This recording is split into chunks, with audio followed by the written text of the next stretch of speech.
Well, then I have the great privilege to introduce our guest today, and that is our Labor Commissioner, Mark Costello.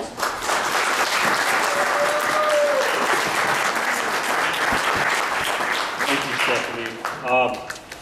It's a pleasure to be back where I think I got, at least in Oklahoma City, my political roots. I remember years ago, particularly when you were up at the Golden Corral in Edmond, coming to these meetings and just enjoying them and being fascinated by the grilling of the would-be candidates.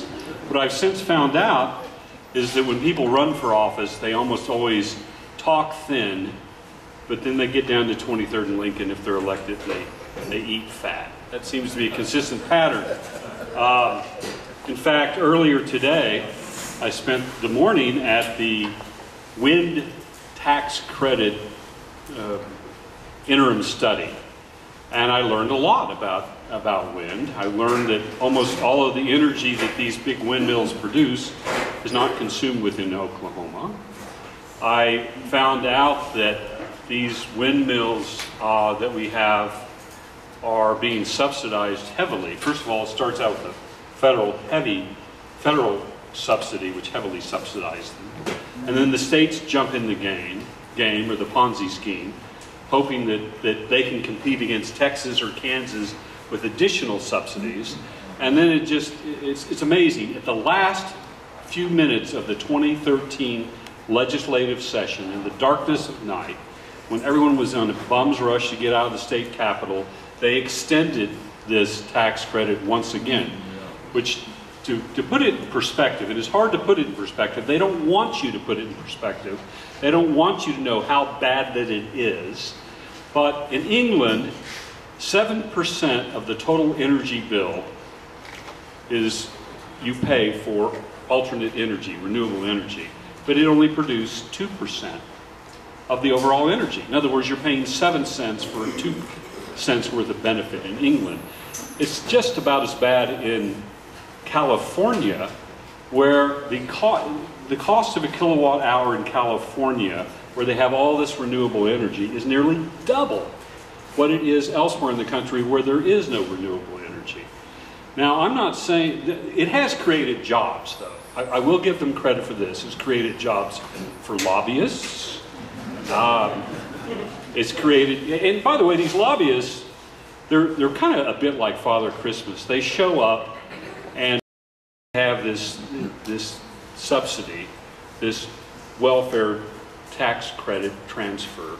They show up and they visit a state legislator. They have a visit with them in their office. And then miraculously, here comes this very favorable legislation that is introduced. Well, first, they visit with them. I left out this important part. A campaign contribution is made.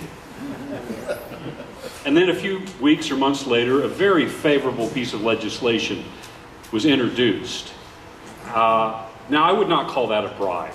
I would not call that a bribe. I think that is going way, way, way, way too far. I would call it a pre-appreciation payment. That's what it is, a pre-appreciation payment.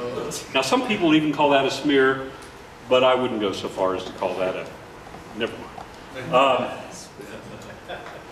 I want to get off topic a little bit, not that I don't always do that, but recently things happen in Oklahoma. There's always something going on in Oklahoma that outrages the sensibilities of Christians and conservatives. And most recently it was the Black Mass that occurred here not too far from this building. And by the way, I want to do a shout out to Reverend Kern, Reverend Blair, and all the people in this room who prayed and appeared and stood in solidarity for this outrage. And so I want to share with you, it's only 400 words, a piece that I wrote, and I'll just read it verbatim if you'll allow me. In 1928, the first Roman Catholic ever nominated for President of the United States, Governor Al Smith of New York, came to campaign in Oklahoma at the height of the Ku Klux Klan's power. Smith was greeted with numerous burning crosses during the night as his train rolled across the state. When Smith spoke to a rally in Oklahoma City, the Ku Klux Klan burned more crosses outside the stadium where his rally was being held, inciting hatred and fomenting violence. Some of Smith's relatives were listening to radio broadcasts of the proceedings, and they believed that the atmosphere was so volatile that they, quote, expected to hear a bullet, expected to hear a gun go off, unquote. Smith then delivered what many people considered to be the most courageous speech ever given by a presidential candidate. In that speech he said, quote, "There is no greater mockery in the world today than the burning of the cross by these people who are spreading this propaganda. The symbol of the cross, the Christ they are supposed to adore. To inject bigotry, hatred, intolerance, and un-American sectarian division into a campaign, nothing could be so contradictory of our whole history." As a child in 1966, I remember picking up a leaflet that was dropped over Bartlesville, Oklahoma, in which it said, quote, "Don't vote for Dewey Bartlett. He is a Roman Catholic." Apparently a particularly pernicious type of Catholic, a Roman Catholic. But the fair-minded people, the fair-minded voters of Oklahoma thought differently. They put aside their religious prejudices and they elected the best person for the job, and that was Bartlett, our first Catholic governor. And despite that past hobgoblins in our state history who have insulted Catholics and the Catholic Church, nothing compares in degree or in kind to what the government of Oklahoma City has sanctioned at the Civic Center on September 21st. A satanic black mass is scheduled on government property. One particular faith is being blasphemed, ridiculed, and mocked in what only be called in contemporary terms hate speech. The specious legal reasoning that Oklahoma City bureaucrats use to permit this sacrilege fails standards of reason and civility. Harvard University this past May canceled the same event by the same people on their campus without fear of legal reprisal or First Amendment abridgment. It was wrong in 1928 for government officials to stand idly by as the Klan burned crosses on government property to incite violence and hatred against the presidential candidate because of his religious beliefs. In 2014, it is wrong for government officials, in the guise of political correctness, to allow Satanists on taxpayer property to blaspheme and incite hatred against the Catholic Church. Those bureaucrats who have sanctioned this outrage and the elected officials who have circled around them should be released to industry to seek other opportunities. That's right.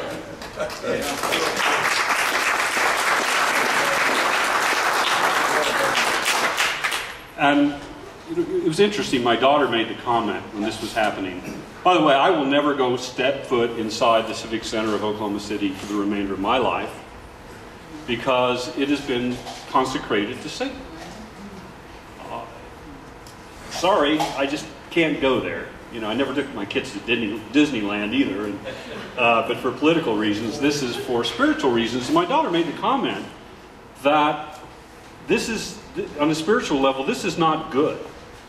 To invite, if you think Ouija boards are scary, how about having black masses in the Civic Center of Oklahoma City? To invite Satan and the principalities of darkness into our city, bad things will happen. A few days later, what happened in Moore. Now, mind you, Moore is in Oklahoma City. And I'm not drawing a direct comparison at all. But I am saying that those of you who stood for righteousness and civility, I thank you. For those who sat by and said, you know, this is just another day in Oklahoma City, shame on you. And to Mick Cornett, who stood by as deaf and as dumb as can possibly be on this, shame on you for your behavior or lack of respect. What happened to community standards? I was in New York City visiting my daughter over the weekend, and they used to have horrible conditions in Times Square, all sorts of hideous, objectionable things. they came out with what they called community standards. We're not going to allow certain types of, I even hesitate to use the word, but strip joints, and we're not going to have body shows and all these obscene things going on.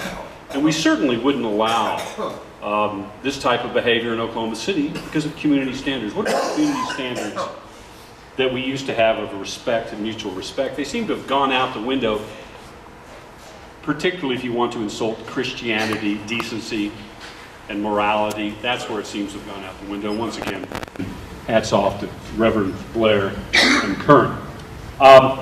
The thing that I found interesting about the tax credits that I saw earlier today was that they were saying, well, Texas has these big windmills, Kansas has these big windmills, we need to get these big windmills. They talked about best practices, if you think about it. Well, sometimes the best practice is not to do what other people are doing. So, you know, what would our parents say, that just because everyone else jumps in a lake, why should we? And I get that. I think you all get that. But I have figured this out, and it's taken me a number of years to figure this out in government. We do not have a profit motive. If we do really a great job, we don't get to take the money and put it in our pockets. At least, you know, Republicans are not supposed to.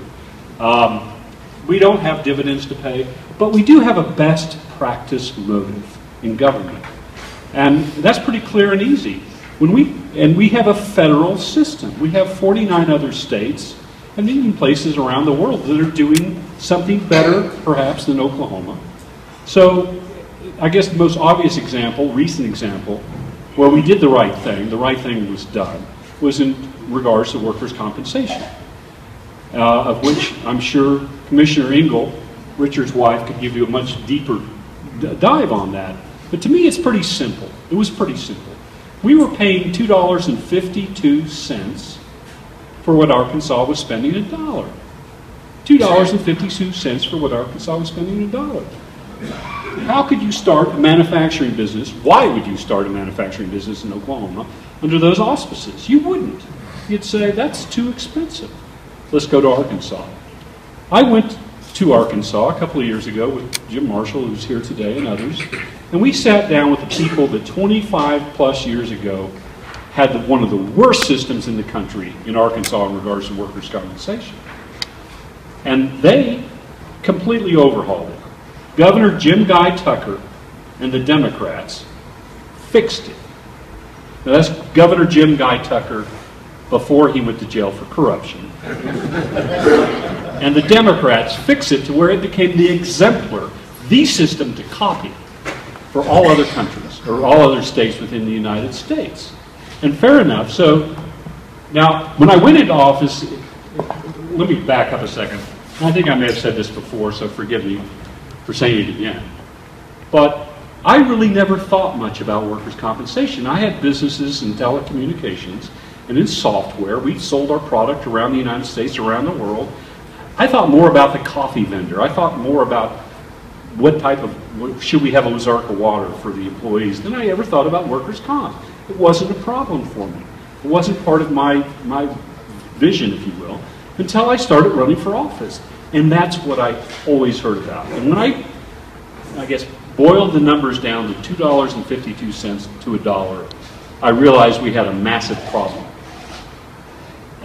So I formed in 2010, in December of 2010, a little organization which was designed to win new friends in the legal community. And it was called Workers' Comp, not Lawyers' Comp. That was the name of the organization. And I went to some of the newly elected executives of the state of Oklahoma and said, hey, let's just copy Arkansas' system. It's great. They get it done. The workers are taken care of. Businesses are better off. There's more money in circulation. And they essentially kind of said, you know, I don't think you understand things, how they work around here. The lawyer lobby is too powerful. It's not going to happen.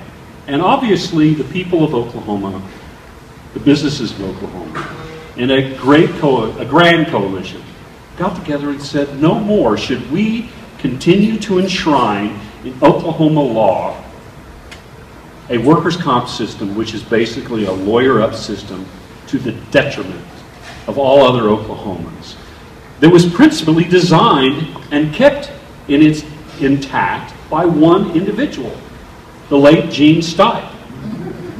Now, I did not go to McAllister to his funeral, but I did send a note saying that I approved of it. So,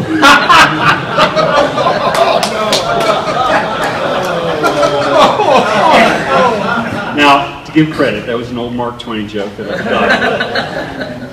But, you know, he was of history, almost of ancient history, but it is true that he would always kind of work the system to the benefit of one very special class, and that being trial lawyers who kept this system together. Not just the trial lawyers, but everyone else. That happened. I think we can look at another example where when the people speak in unity, speak with passion, good things happen. And that would be in regards to Common Core. If you've ever seen a more ridiculous notion from the federal government, pray tell me what it is. I don't know. I did speak out. I believe I was the first statewide to speak out on regards to Common Core. I said, let's end Common Core lock, stock, and barrel. Let's end Common Core now. Unfortunately, it happened. Thanks to all the moms in this state, it happened. And it's nice to join a winning coalition. There's a lot more winning coalitions that need to be formed within this state.